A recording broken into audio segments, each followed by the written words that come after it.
What up, good people? Mark Holmes here, of course, with my crew, -1. Prime time, I guess he's headed to the airport about now, right? Yeah, I'm not sure. Yeah, I'm sure he is. I don't know, man. He's on Spirit, so let's hope he gets there. Emergency SOS. What the hell is that on your phone? Yeah, because you're driving. Oh, see, there you go. All right, so we've been driving here. We're about 2 hours and some odd minutes away from the Motor City, and I have a burning question.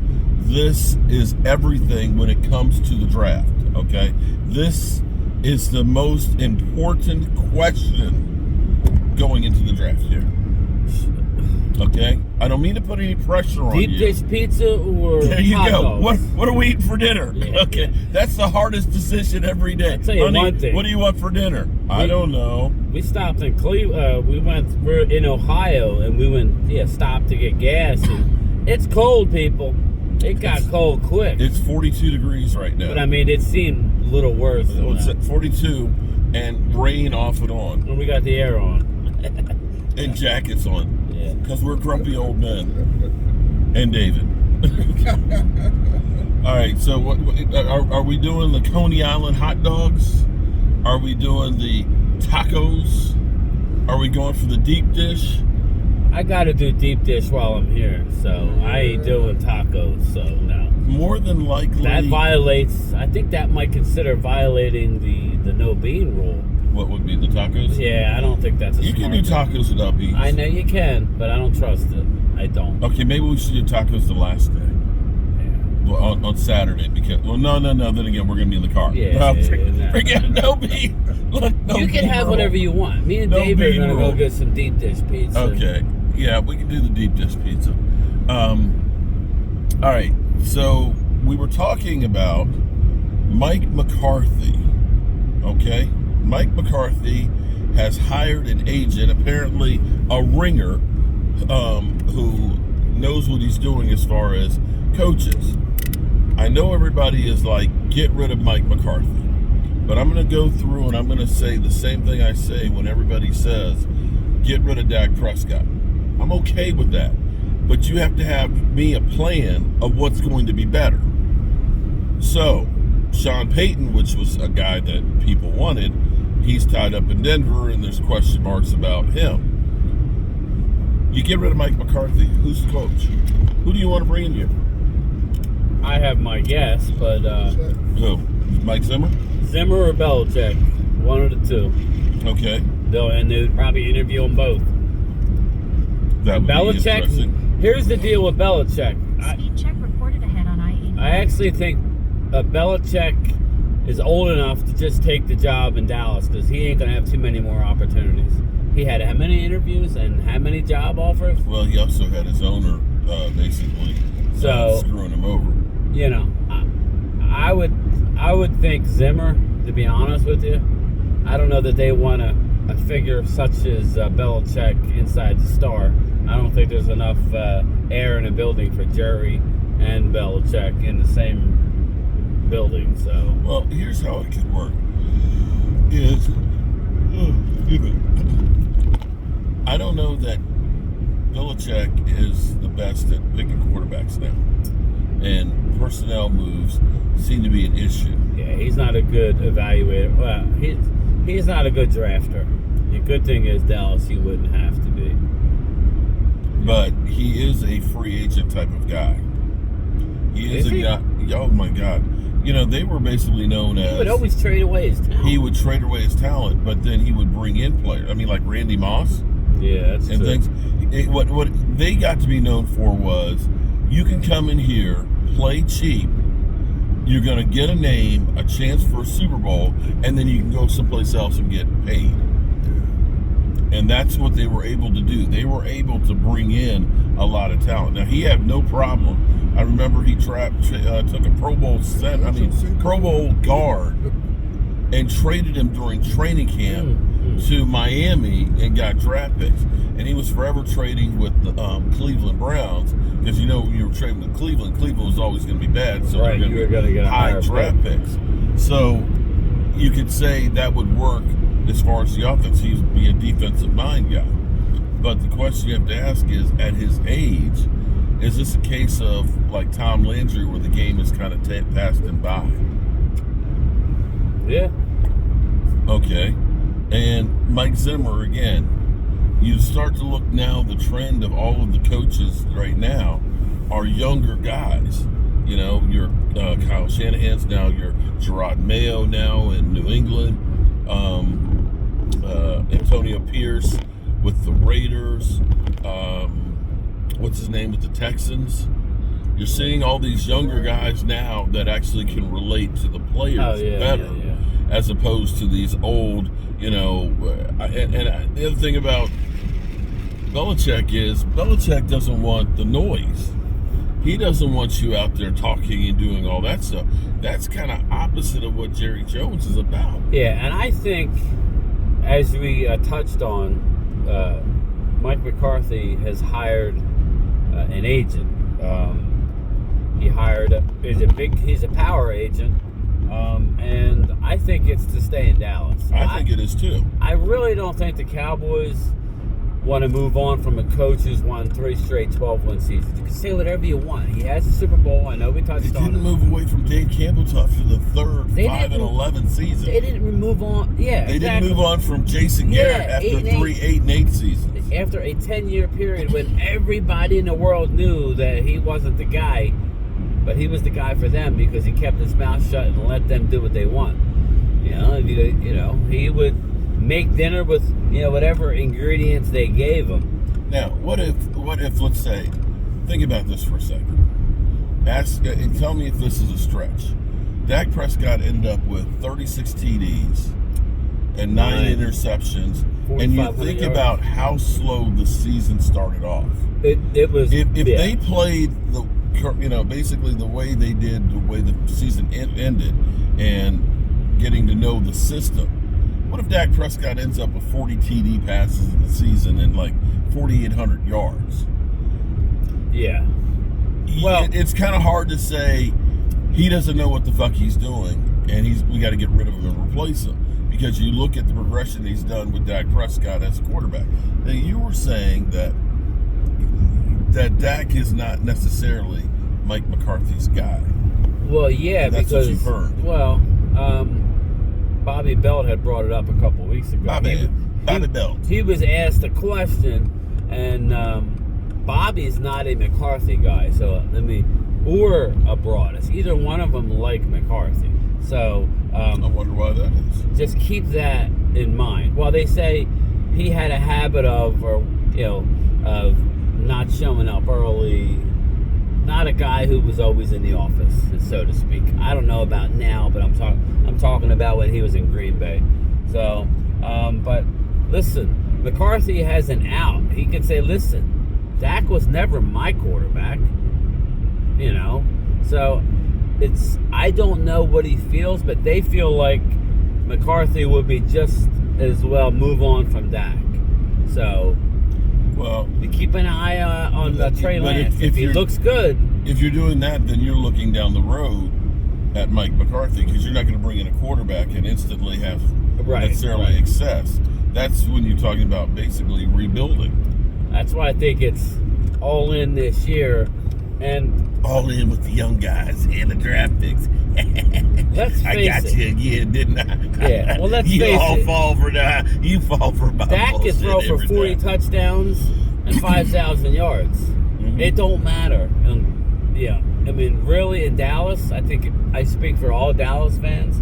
Numbers don't matter at this point. Dak could throw for Jalen Hurts numbers, 23 touchdowns, and run in 7 or 8.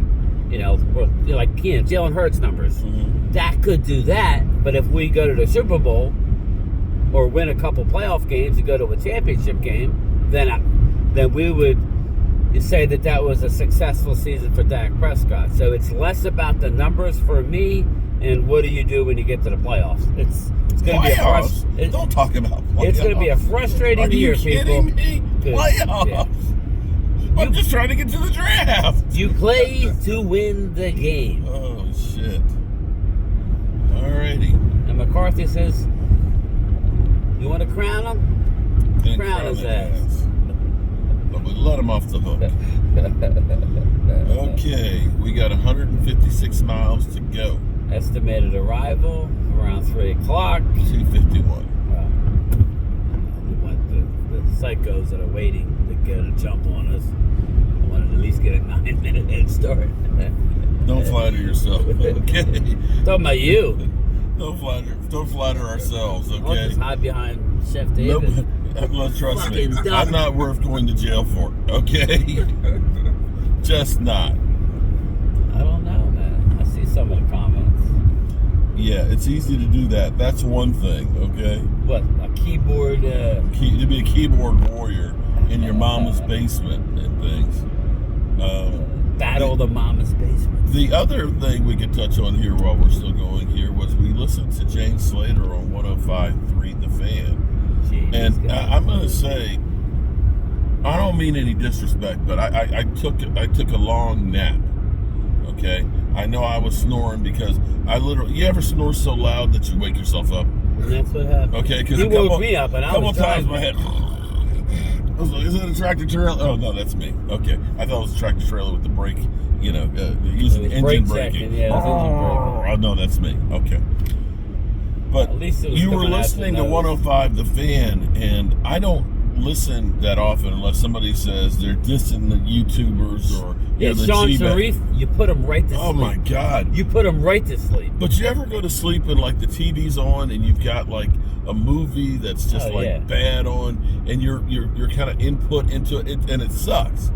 His voice, I'm sorry, it just kind of it was like I don't know what it was. Like nails on a chalkboard. It's like, I'm sorry. Okay, no disrespect, dude. I'm sorry. You know how it is when you're a Cowboys Mafia in your mama's basement and shit.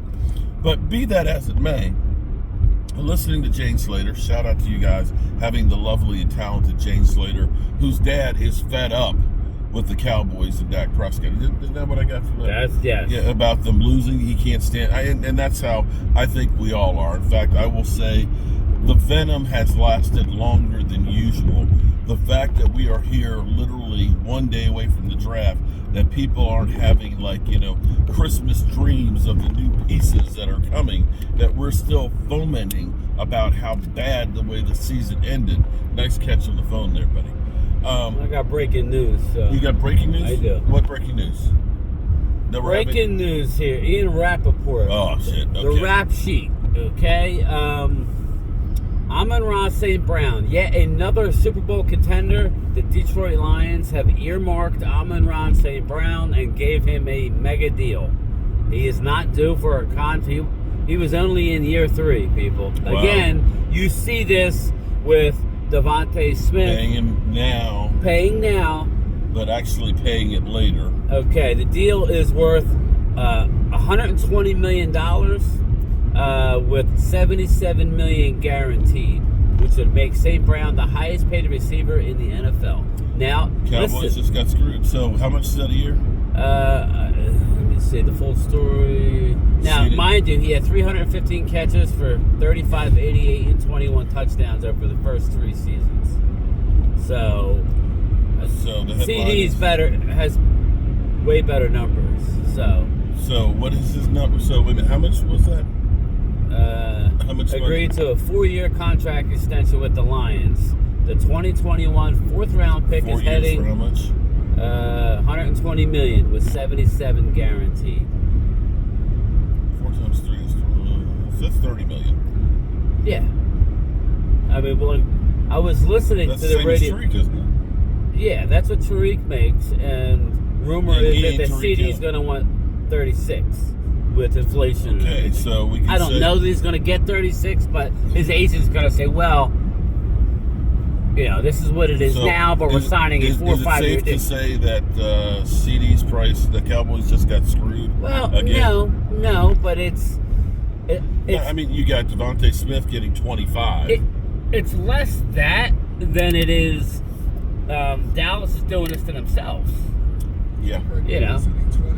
Dallas screws himself again. Because they wait and wait and wait. Now, Jerry seemed to get testy with Jane Slater yesterday when she asked that very question, and he really snapped talking back about the at eyebrow. Yeah. But he pulled himself back a little bit because I think he about to say, "What the hell you asking me for, you little lady?" You either know you want a player, identify it, and go and get the deal done, like Jerry used to do. When Jerry saw a goal, he would hit it. Now he him-hauls around and doesn't know. Dion, he did it with Dion. Everybody thought that was ridiculous. Look at that contract is pittance, compared to nowadays. So there you go. Amon-Ra St. Brown. It does not surprise me that the Cowboys are always late to the ball. But see, here's the thing about it, though. See, this is why I love Amon-Ra. I don't know if they understand this or not, but see, here's the thing. So you're paying him $30 million a year. Because this is only the third year, he's got the fourth year and the fifth year where you can still pay him on the contract what was due those years. Those extended years. And they're not including the void years, which these contracts now, you can add up to 4 void years. So basically, when they start paying that $30 million, it's really going to be like 2 years down the road when receiver money will be in the 40s. And see, that's the difference. When they go through and do Dak and his deal is $60 million, it's now due now because there's no room to go ahead and kick that down the road. Right. That's what they did with Jalen Hurts. Because they were hedging their bets throughout this whole process as opposed to just saying, boom, let's give them the money, maybe give them a bigger hit on a given year, but they didn't want to do that. They were kicking it down the road. Yep, and they get kicked in the teeth. Alrighty, good people, we're down to 148 miles. We're moving along. Appreciate y'all helping us get about another 16, 20 miles down the road. On the road again. The good thing will be is I don't think most of the people will get there till tomorrow. So we may end up tonight might be the good night to really try and go around. And maybe do a little deep dish tonight. Because the NFL Experience stuff doesn't open until I think 11 or 12 tomorrow. To be able to get into those areas and stuff. So, this will be, I don't know, well, they've got the entranceway, so we can't really go in and scoop up that part. That we can probably go tomorrow when they open up and start sighting and figuring out where we want to be and so on. And I guess we're going to spend the whole day inside there. I don't know. Well, that's going to be a long day. We're so close, you could go and come. If you don't really find a spot that you think you're going to like, Pause. I knew that was coming. I knew that was coming. Shits and giggles. That's all we got up in here. Shits and giggles. All right, good people. It's going on 1 o'clock, and we are rolling up the road. Peace.